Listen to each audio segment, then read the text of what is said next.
Thank you for joining, everyone. We're going to kick off this Lights On 101 right now. Hi, my name is Shaun Gray. I work at the After School Alliance. I am the Senior Manager of Office and Production. Usually I go by the Lights On Specialist here. Been with the Alliance for a very long time, so I know a lot about programming, Lights On After School events. Any questions you have, you can definitely direct them to me. Today, we'll be talking about Lights On After School, how to get started, what it is, what to do, and how to make it a success. We're also going to hear from Ganzó. She's from ourBRIDGE, founder and executive director of ourBRIDGE for Kids. And she is going to talk about Lights On event that they held last year and how successful it was, tips and tricks and what to do. So let's get started. Our goal today is twofold. Oh, actually, let me go through this, the housekeeping. If you are experiencing delays, feel free to close other programs that you may have running. If you have questions or comments, feel free to put them in the chat, but make sure that you select everyone in the to spot. That way everyone can see your comments and or questions, and we can make sure that we can answer them in a timely fashion. Also, this webinar is going to be recorded. We'll have like a Q&A session at the end where we'll gather all of your questions together from the chat and ask them to myself and Sil. So what is Lights On? Today, we're going to learn what Lights On is. It is, our goal is twofold. First, we have like a broad overview of why advocating for after school is so crucial in the current policy environment. And second, we'll be going over the basics of planning a Lights On After School event. And we'll be discussing some strategies to engage policymakers to maximize the impact of the event. So what is Lights On After School? It's the nation's only celebration of after school programs that brings together children, families, and communities. This year on October 26th, more than 8,000 after school programs across the country will join together to hold the annual Lights On After School. Lights On After School is a chance for after school programs to celebrate and showcase exactly what they do every day and make the case to the communities, parents, policymakers, and the media that after school programs are essential to students and families. It's also important to highlight the changing face of what after school is, what it looks like to kids, like on a day-to-day basis. It's not just daycare. You are, as an after school program, providing and engaging hands-on enrichment opportunities for kids that enhance and build upon after school time, learning, and enrichment in very unique ways. Some people may already have been aware of what you do, but others may not. And that's why hosting a Lights On After School event is a great opportunity to educate the community and create brand new advocacy. So I'm going to ask a question. So in chat, if you can just let me know if you have participated in Lights On in the past.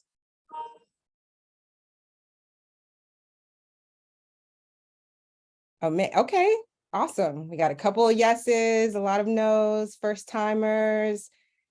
For those folks who have said yes, how many years have you been participating? I think we're currently in our 24th year. It's a lot of years we've been celebrating after school. 10, 3, second year. All right, 16 years, 24, awesome. Lisa, every year, amazing. Great. Well, this is a great opportunity for you guys to learn more about Lights On After School, and then how to boost those events that you are participating in or you're hosting. So Lights On allows you to bring attention to the need for more after school programs and resources to your community. It gives you the freedom to create an event that does this in a way that you feel works best for your area and your program. So partners of Lights On After School include 4-H After School, Boys and Girls Clubs, YMCA, and lots of 21st century community learning centers. And we are celebrating 25 years of 21st century community learning centers this year. So congratulations to those programs that will be participating. Lights On events generate thousands of newspapers, radio, and TV stories across the country every year. So including every major media market and targeted congressional districts. So there's probably like a Lights On program like around the corner from where you are right now. If you haven't put in the chat already, let us know how many events you've participated in. We've done that. So why should I host a Lights On After School event? One is to call attention to your program successes.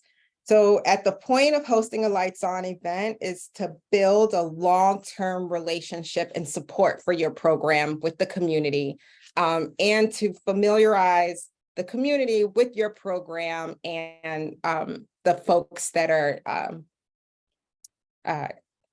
taking care, in your communities every day. So how can Lights On sustain and promote your program? Lights On is more than just a day event. Through the course of planning your Lights On event, you'll strengthen relationships and build new relationships with partners in your area. So we'll be talking a little bit more about the planning process, how to make sure your event is planned with the intentions and with clear goals for what you want to come out of it. There are 3 steps to hosting a successful Lights On After School event. One is to first register your event with the After School Alliance. We have here a QR code that can take you directly to our registration page. Also a short link, 3to6.co/register. Why we ask you to register? It's so that we can keep account of programs that are participating in the event. Once you register your program, prepare your mailbox and your inbox to receive like a bunch of free resources. So when you do register, we send you 10 free posters, just like the one that's currently on the screen. This was created by a youth in after-school programming, along with weekly planning tips and tools and giveaway prizes. So each week that you register, you'll be registering to be entered into a raffle that when we're giving away like STEM kits from STEMfinity, 4-H challenge STEM kits, as well as like books from other organizations that we've partnered with. Your event will be added to our website for the media and for the community to see. And your event will also be counted among the thousands of programs that have registered nationwide. Registering with us is the only way that we know you're hosting an event. That's why it's so important. And then that's the only way you're going to be able to receive all of the free resources that we have available. So step 2 is planning your event. Here, I have another QR code. It's very easy for you to use and access our planning database. This event-themed database has tons of ideas to help you plan a successful event.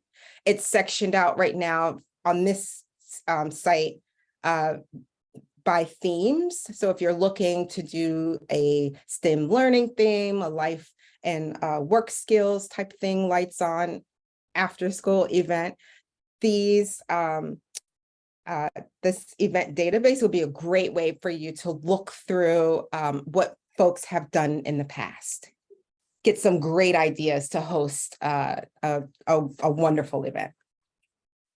We also have a planning guide that has everything that you need to help host the event. It includes the who, the what, the when, and the how to get started, or the where to get started.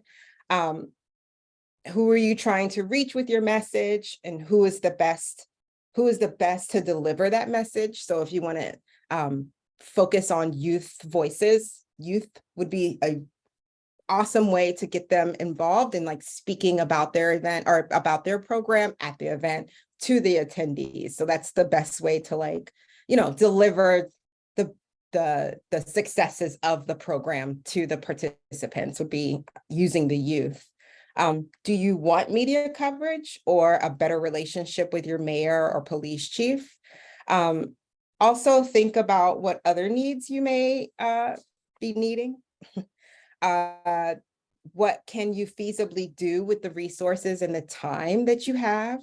Will you need to find sponsors or donors for your Lights On event?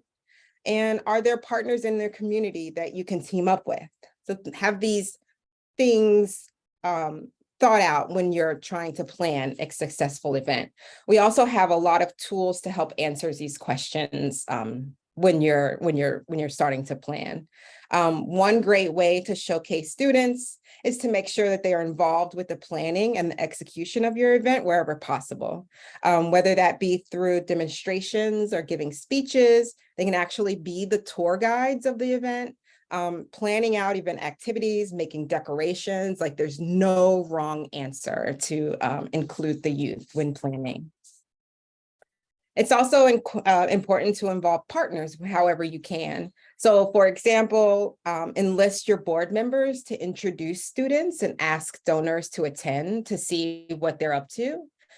For more ideas, definitely check out our event planning guide and make sure that you come up with other roles for like local leaders that you may have like invited, so that they can feel like that they are a part of your event as well. We also, to help with that, we also have like sample invitations and letters to policymakers that you can customize for your event. So speaking of invitations, think about who is the best to deliver your message and how they should do that. So should you present an award to a particular after-school champion to highlight all the work they've been done in the community? So like a special teacher or like a program director that you want to like celebrate? When and where should you host your event? And the answers to these questions definitely depend on your goals, right? If you want more of a day-to-day kind of like a day in the life kind of event, then you can host your Lights On during regular school hours, or during regular after school hours, sorry. And like for more parental involvement, planning events that take place after work may be the best to do. If getting media attention is important to you and your program, hosting an event earlier in the day tends to work better for reporter deadlines.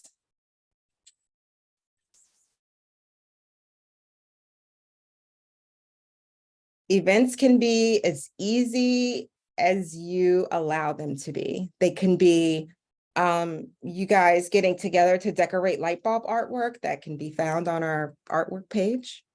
It could be an open house. It could be a talent show or an artwork like exhibit that you've already have planned, and just call it a Lights On After School event and invite the parents over. Planning an event like this should not seem daunting, and they don't need to be hard to plan at all. There are plenty of quick ways to celebrate Lights On that don't take a lot of time, money, or resources. For plenty of ideas and inspirations, you can check out our website at our themes page and our database for more event planning ideas. We also have a link. Oh yes, my colleague put a link there to order swag for Lights On events. So if you want to give away items to your participants, we have a we're working with a vendor with discounted prices to give to programs. So you can order Lights On buttons.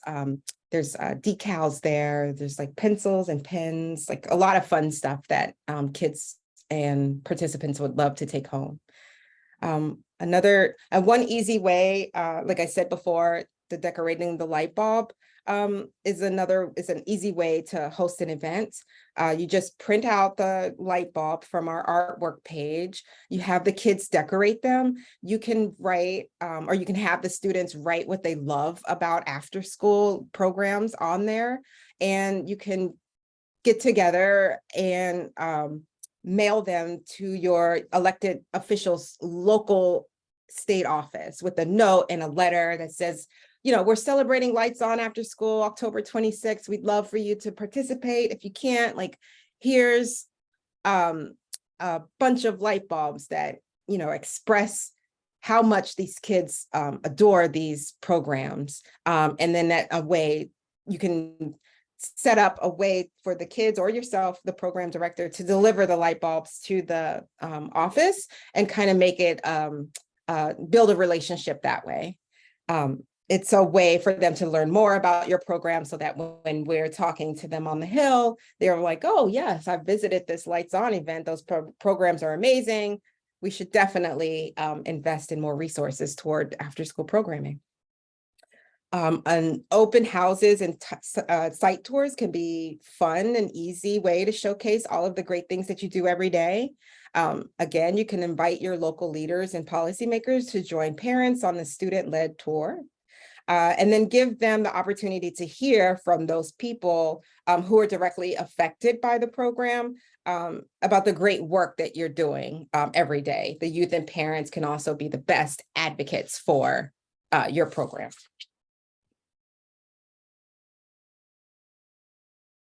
So I've spoke a little bit about engaging policymakers, and I'll dive a little bit more deeper in this portion.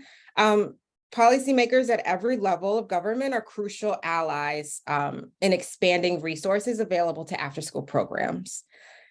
Some ways to get involved or to get elected officials involved and candidates into your office or into your event. We have a couple of sample invitations on our website. Again, ask them to speak at the event. Give them an award. A great way to get them involved is to have them read a sample proclamation and it just declares October 26th as Lights On After School Day. And we do have sample invitation or proclamations that you can submit, possibly get a mayor or a council leader to your event and read the proclamation out. It's a great little thing to a great souvenir also to have for Lights On. It usually has a little emblem on there that's pretty cool for displaying at your site. Policymakers may also be great messengers to help deliver your talking points to a broader audience and to add some real muscle to the outreach of your event or to your outreach efforts. Your event provides them with a great opportunity to position themselves as an ally in the important issue that lots of voting parents care about, which is after school and child enrichment. Having policymakers tour your site or event also gives the press more reason to cover the event. So make sure that there are plenty of great visuals for photos, a lot of kids doing activities and stuff of that nature. Last but not least, the last step is to celebrate. Time to party. So after all of your hard work and planning has come, celebrate your accomplishments with an award ceremony or a contest, or like I said before, open houses. You could do a family dinner with the rest of the after school program staff. And a way to spread the word out again is through media coverage. Lights On provides a wonderful opportunity to generate positive news coverage about your after school program. And it also reminds the public of the need to provide sufficient funding for after school. Reporters seek out stories that affect the community, right? And they will want to tell the readers, viewers, and listeners about the threats to after school programming. So plan your Lights On After School event with activities with the media in mind. Like if you're trying to involve the media, make sure that you have like compelling visuals that include like a banner and a backdrop for speakers and or performances. Keep your timing in mind. Daily print and broadcast reporters need to fill out stories by like early noon-ish. So hold the main parts of your event, like the speaking and the performances in the early portion. And then like, for example, if your program goes from 3 to 5, you can make sure that all of the activities and stuff are done at like 3:15 so that they can get things out and in cycle before the next like news deadline. Make your stories compelling. And we have issues and news releases and press kits on our website. We have samples for news releases and press kits on our website that you can cater to your to yourself, to your program. Make sure that it hits all of the points that you want to make. Also, make sure that you take advantage of using social media tools. So here we have a QR code that'll take you directly to our Lights On social media kit. It has a lot of helpful images like graphics, some text that you can use for Instagram or Twitter. Just make sure that you're posting lots of photos because people love photos of your event. So post videos and photos of students' activities on social media. You can recognize staff members. Also on our art page, we have a form there that's like, we love after school, and you can take a picture of it and has like things that we loved about after school, and you can write in it, take a photo of it, and then share those stories on websites. On social media. And yes, these are hashtags work very well. You can definitely make sure that you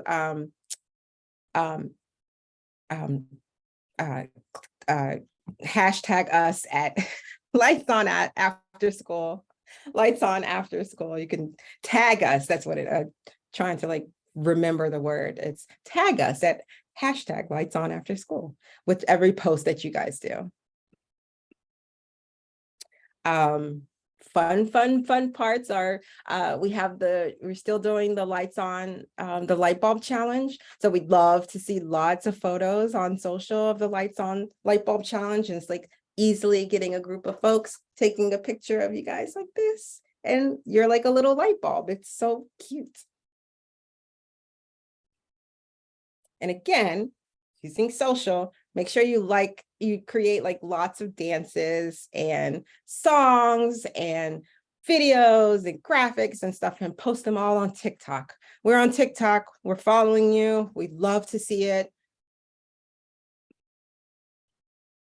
And now I will turn it over to Sil from ourBRIDGE to talk about a little bit more about her planning and what went into ourBRIDGE for Kids Lights On for last year. So a little bit background. So ourBRIDGE for Kids is the only non-faith-based organization in Charlotte. It's surrounding areas that attends to academic and social emotional needs of refugees and immigrant children and their families. Their after school and summer programs are based on 4 values of LERD, L-E-R-D, which stands for love, education, respect, and diversity. ourBRIDGE supports English language learner students as they adjust to their new homes in the United States. I'm going to turn it over to Sil. Thank you. Of course. Can you hear me well? Yes, great. Shaun, thank you so much for inviting me to share about our last year's Lights On After School. It was just so exciting, and I think it was the best one that we ever had, and I cannot wait to share about it. Yeah, like you said, my name is Ganzó. I am the founder and executive director of ourBRIDGE here in Charlotte. We work with families who are newly arrived to the United States. We work with families from all over the world. About half of the families that we work with are Spanish speaking. The other half are Southeast Asian, Eastern European, West African, East African, Middle Eastern, and so is our staff. So one of the most amazing parts of the event that we had last year was inviting our staff to be a part of it, in the planning, in the execution, and the welcoming the people. It was just amazing. I've had the privilege and the pleasure to work with the After School Alliance for maybe the past 10 years in different capacities. I remember a few years back, we went to Washington, D.C. in the advocacy trip to talk to our representatives. And we took kids and we took parents, and it was such an amazing experience for civic engagement and really teaching the kids that they can make a difference by advocating for what they want and what they need and what their rights are.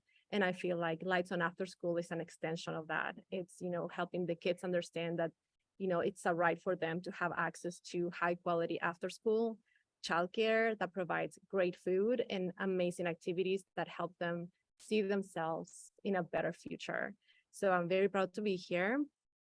And what else? What am I missing? Oh, so ourBRIDGE received federal funding, like probably a lot of the people on the call too. It's 21st century, and we have cohort 15 and 16 right now. We have two sites. One is a community site with 150 kids in kindergarten through 8th grade. And last year we started a pilot program in a school-based site, in a school that has high number of kids who are learning to speak English. And I'm very happy and relieved to share that it actually worked.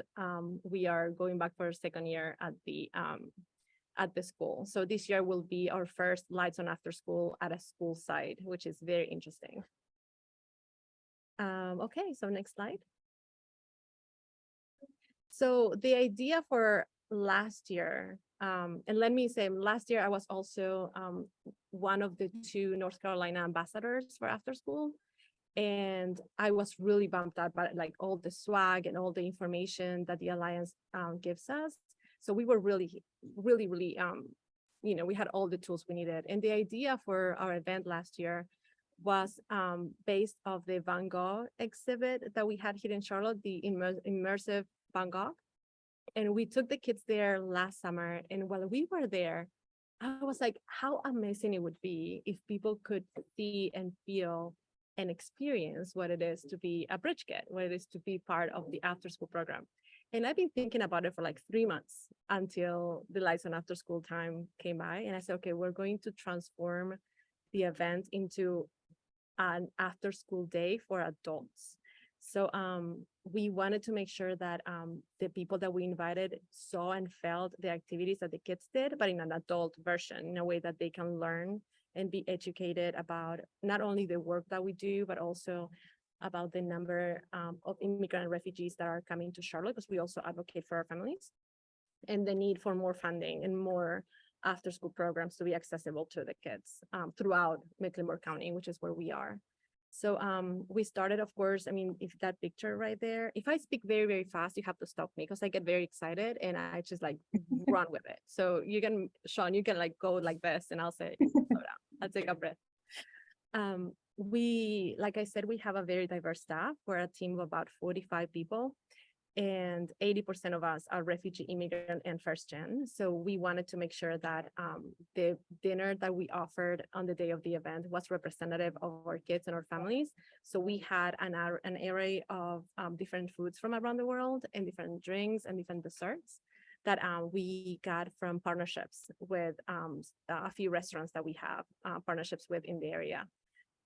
The event was on a Thursday evening, and I cannot remember because last year it was not on a Thursday. I can remember the day. I think it was the day after or the day before Lights On After School. But yeah, it's usually always on a Thursday, but yeah, go ahead. Maybe it was a Thursday. I see. I don't remember, but was a Thursday night, and we invited about 100 people, and we had a very good turnout. About 75 of them showed up. And we wanted to experience the ourBRIDGE way, right? And we wanted the people to meet new friends, to gain knowledge, And to have movement and energy and laugh and always competition, we all know that it's a great way to, get the kids to learn. And of course, to have fun. So that was like the idea. It was like, how do we get people to experience what a day at our bridge is and what it is for a new bridge kid, what it is for them to start a day at our program. Next slide. So we have what we call community circles. They're also called, whole group time or circle time, which is a time where we all get together when the kids arrive to the center after they eat. We all get together and we have a 15-20 minute conversation about, how their day went, what their energy levels are. We have a little game.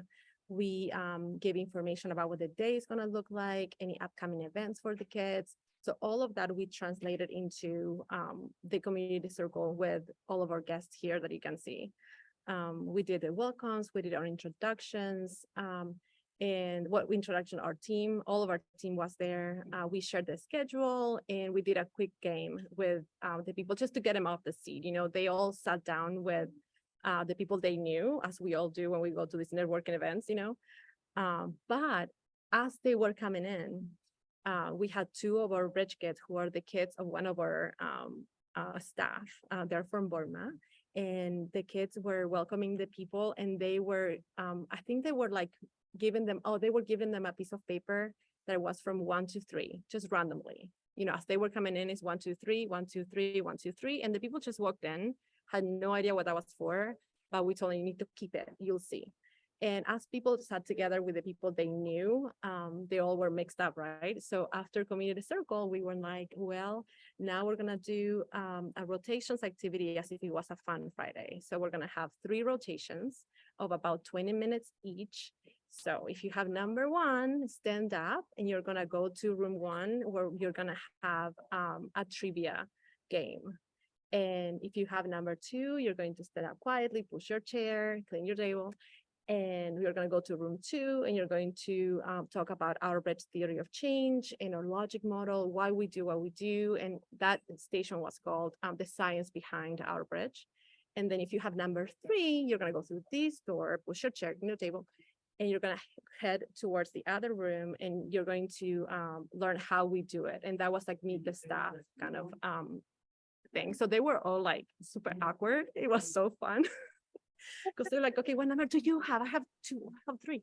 So they all went with people they didn't know, as if they were children, and they were following directions as if they were kids. Did you push your chair? Let's put your chair. Careful with your shoes. And we got them all into the rooms, and I'll share in a minute what it looked like. So next slide. So those were our 3 rotations. Well, you see what happens with Canva, Shaun? I mean, it just disappeared. Oh yeah, it did move it a little bit. Yeah, I see, sorry. So the first rotation, it's called Who Knew? And there were about 30-35 people in each rotation. And in this station, they were in groups of 4. So they were like all the tables, a group of 4. They had to name their teams. So they have to come up with the most amazing. One team was the winning team. That was their name. And we went through this website that it's, what is it called? I think I added later what it was called, but we used a website that lets you do like a trivia game. And we had different sections in the trivia game. One was, the history of our bridge, how many ELL kids are in Mecklenburg County, things that they didn't know, like, 1 in 3 kids in Mecklenburg County speak another language in Charlotte, North Carolina, which is pretty impressive. And then we have like a whole section on after school. And some of the questions that we asked were, true or false. For every child in an after school program, 3 more children are waiting to get in. And they were like all talking to each other. Is that true? Is that true? And they got points and stuff like that. And then, they answered on their phone. So it went on the screen. So we could see, it was just the most amazing thing. Another question was, parents overwhelmingly support public funding for after school.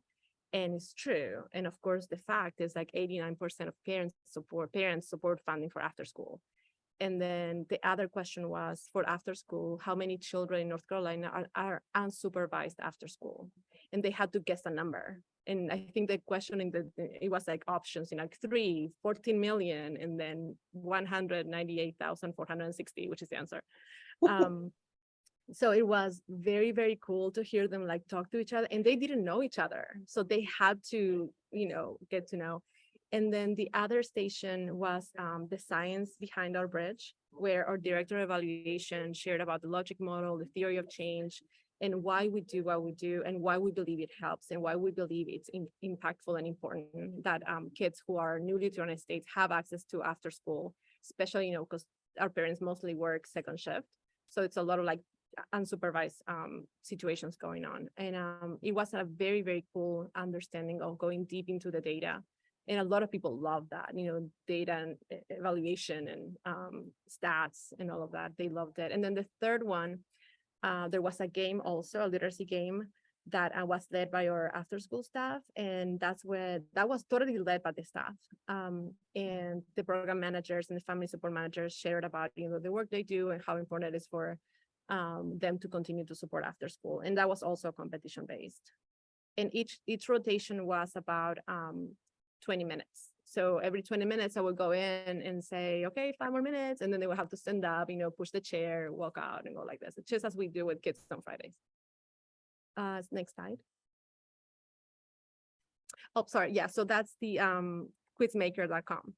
So it's the general after school knowledge, local newcomer info from our district that people did not know that in Charlotte about 45,000 kids are speaking another language. I mean, it's a lot of kids. Wow. And 24,000 kids are newly arrived. And it's a very diverse city, even though it's not a large city. We're just 1 million people here. And then the other one was about ourBRIDGE, and you can see how it looks in the screen. And that right there is Bella. She's one of our program managers. Next screen. That's the science behind behind ourBRIDGE. And I just pasted the photo there. I couldn't find a photo of Dr. Terry doing it, and I was like, how could I not take pictures of everything you do? Because I couldn't find it. Next slide. And that's how we do it. And you can see the people there like really concentrated because they had to write something, and I cannot remember what it was. But they had to write something, and they had like 7.5 minutes to do it. And they were like super concentrated.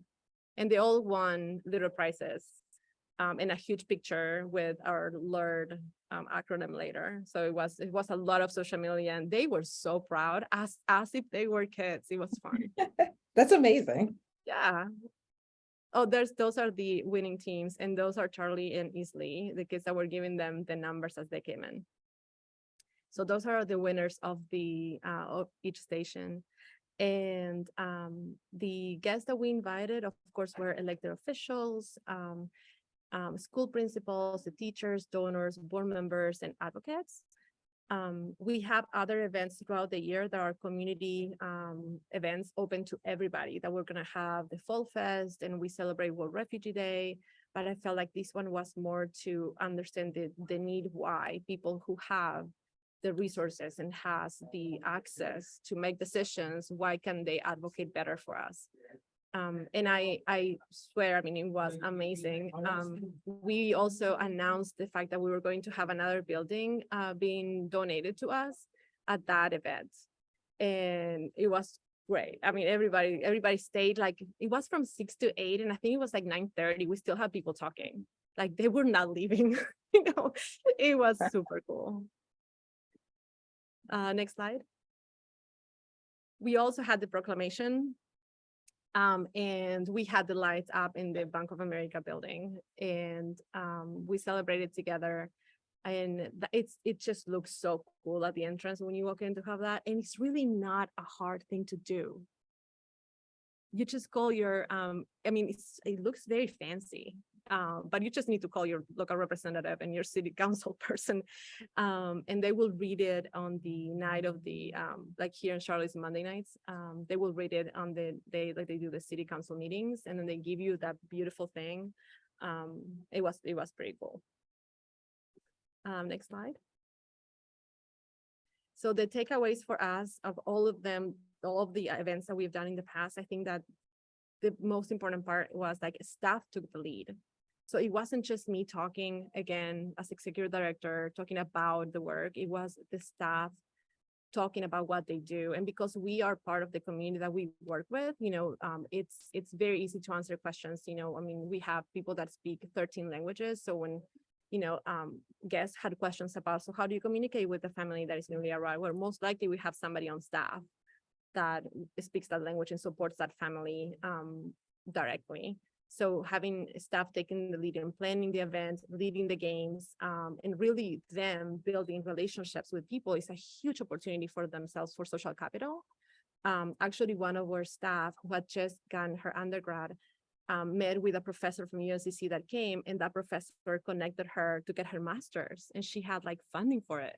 So I could not do that, right? I mean, so it's giving the opportunities for everybody to get access to the people who has connections. So social capital in our communities is super important. Traditional food, of course. I mean, we had empanadas, we had pupusas, we had what else did we had? We had momos. I mean, it was pretty sweet, and we had enough time to eat. Like no one was rushing through eating. And the details. So I am very, very big in like details. So each little bag with candy that we gave the gift as a souvenir had candy from around the world. And there were like just details all over. It was very, very cute. We had a program printed out with all of our info and the information of all of our staff. And then I love that they loved how the kids felt when they came in. So they left, the guests left with new friends, they left with new knowledge, they left energized, and I swear to this day, people remember that event. One thing that I learned, if you invite elected officials, please remember to recognize them, because I didn't. And one of them very kindly came later and said, you were supposed to call us to the front, and so people clap. And I was like, I am so sorry I did it.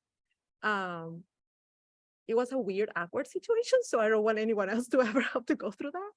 But now I know that if you have elected officials, you have to stop everything, recognize each of them so people see them. Now we know. But I mean, that was the only thing that I think we could have done different if I knew. But yeah, that's it. I mean, it was super fun. It was really, really fun. Sounds like amazing event. I wish I would have been there. It was It awesome. sounds like the adults had a lot more fun than like the kids. They're doing the activities so every day, and they're like, yeah, this is like an everyday thing for us. And then the adults Yeah, we come do in, it every Friday. Yeah. Yeah. especially Oh, and the competition. Like I know a lot of adults like to compete against each other, and like for trivia, that's amazing. trivia is a winner every time. And the proclamation looks amazing too. It's right there at the front. Great. Okay, awesome.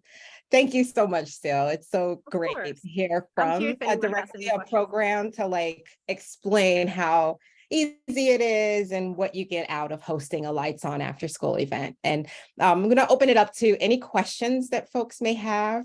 I'm going to stop sharing so that I can, this is question Q&A time. I'm going to stop sharing just so I can see the chat that's coming in.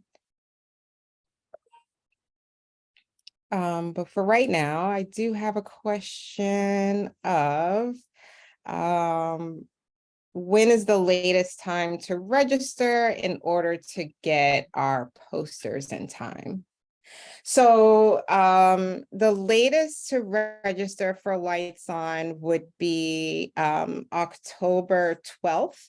We usually takes about like 2 weeks for us to get the list, send it to the printer, and for the printer to actually send out the posters. So if you give us like that 2-week time frame, if you register October 12th, you'll be ensured to receive your posters on the 26th. If for some reason you need more than 10, want to give them out to like every single site that you guys have, or each participant maybe, feel free to email me directly and I can easily ship you out a number of posters directly to you. Another question here. Oh, Sil, this question is for you. So is the quiz maker free? Yes, the version that we used is free. And somebody said in the chat that there is a paid version, but the free one worked perfectly for us. It was Kahoot, it was true. Okay, awesome. And this webinar is going to be recorded, and we will send out the PowerPoint presentation that's not flawed with layout issues later on after this recording. Still, another question for you. Do you have any tips for programs that are just getting started? Ooh, yeah, get people to your program. When I started, I spent so much time going to coffee for people, and just getting people to get to know you and getting to know what your vision is for the program. Make sure that you support the schools if you're gonna be at the school side. That's something that we learned this year. Going into a school for the first time, I think that building relationships with the principal will be the most amazing ally when you have to go through all the hoops of working with the district. So the principals will advocate for you. I think that was a huge part for us. And get your name out there. I mean, it's hard. I mean, and I can write my name right here, my email.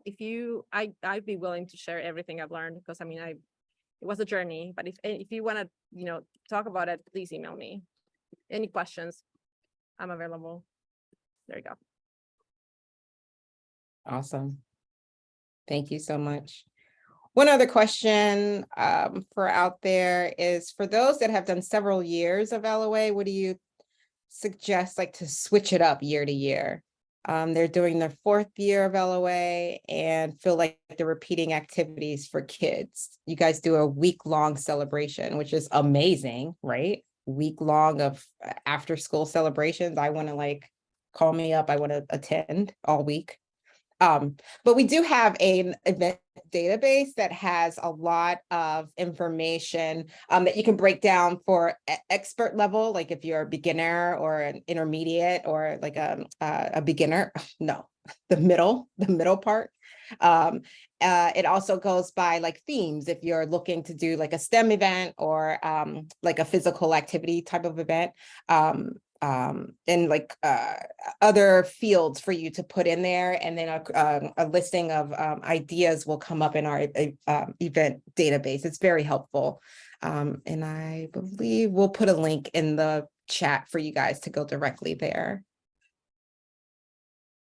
Let me see if there are any other questions for folks.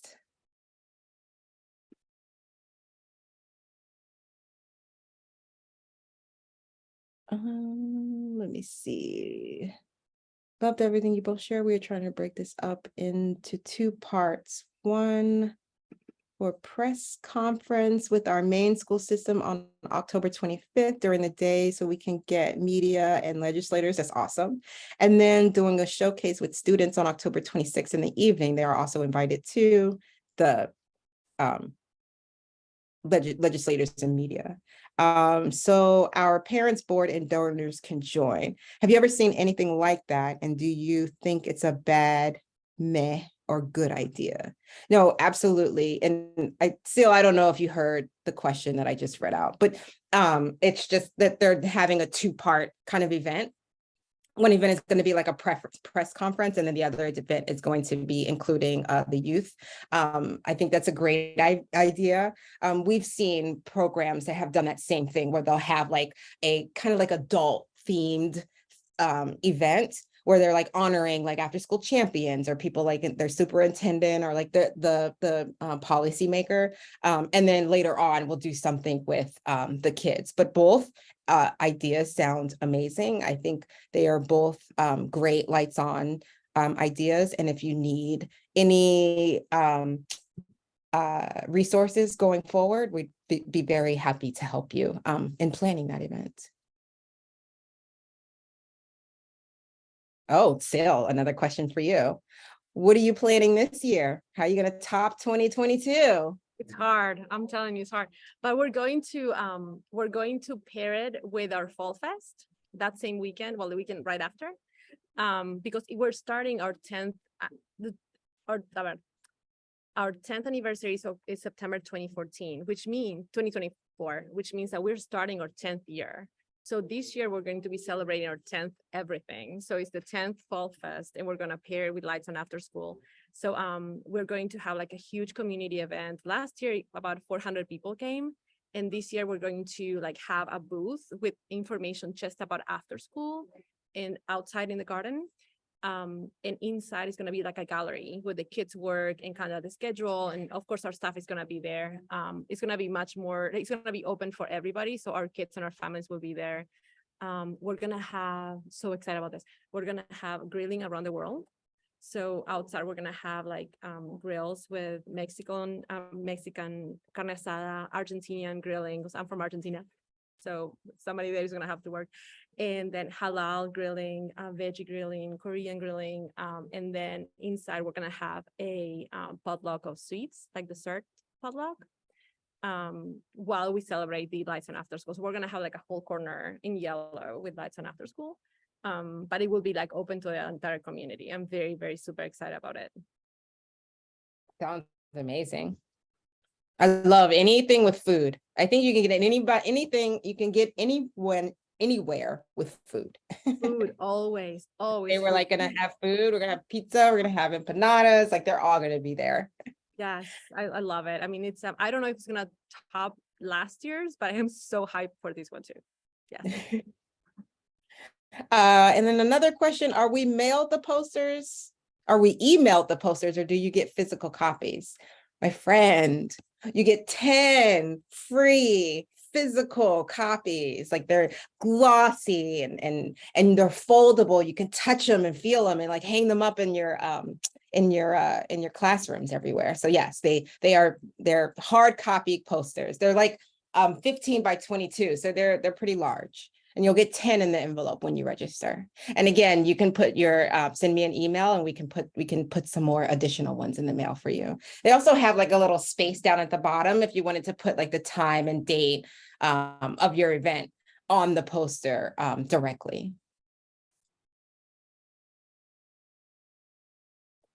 And do we need to enroll an event by today, or is there a time limit of when to enroll? So you don't have a time limit of when to enroll. We just want you to register before October 26th so that you are counted within the thousands of events that we do announce, usually on that day or the day after.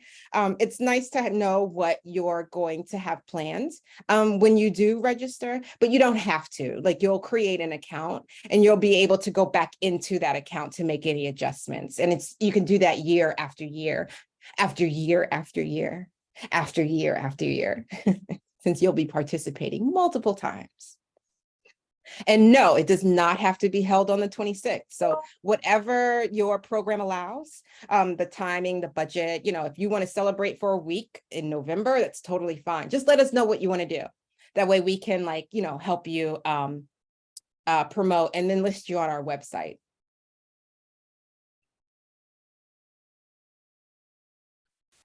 Please email PDF poster. It was hard to print from website. Oh, thanks.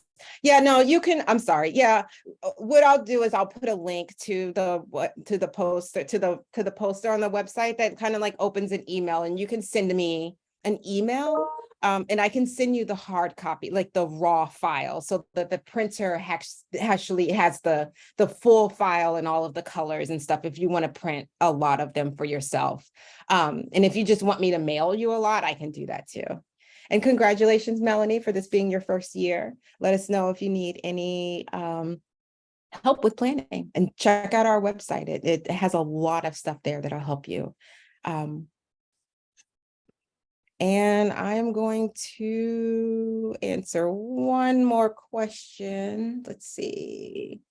We have a fundraising event on the same day. Happens to be an Elvis Presley tribute, an artist show. How can we tie the two together? Sil, do you have any thoughts on that? You said Elvis Presley? Yeah. I will do Elvis like Presley tribute artist show. I will do what would have been the best after school for Elvis Presley. So you have like tons of food and karaoke and just music and a guitar. I mean, yes, that's so fun. That's amazing. Karaoke for sure. I know everybody would probably be on that. The sign of jackets. Come on. It like writes itself, right? Like it just come on. all of the Elvis themes. Adults can it's an adult decorate. only, so that's even fun. That's even more fun. Yeah. Absolutely. Put something to drink there. So- I'm kidding, sorry. Yeah, they'll throw money at you at some point. They'll just be like, I want to sponsor this next year. Like, this is Yes. amazing. Right, Southern cuisine. Yep, absolutely. Yeah, see, we're all bouncing ideas off of each other here.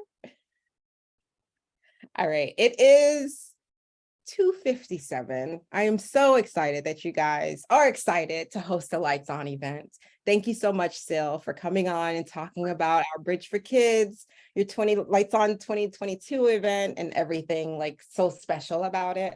Thank you guys for participating and listening to us. Feel free to email me directly at sgray@afterschoolalliance.org or LOA at afterschoolalliance.org for any other questions that you may have. Like I said, this webinar was recorded. We will put up the presentation for everyone to access, and you should get an email when that is all available. So thank you again for joining, and happy Lights On. Thank you, Shaun. Bye, everyone. Thank you.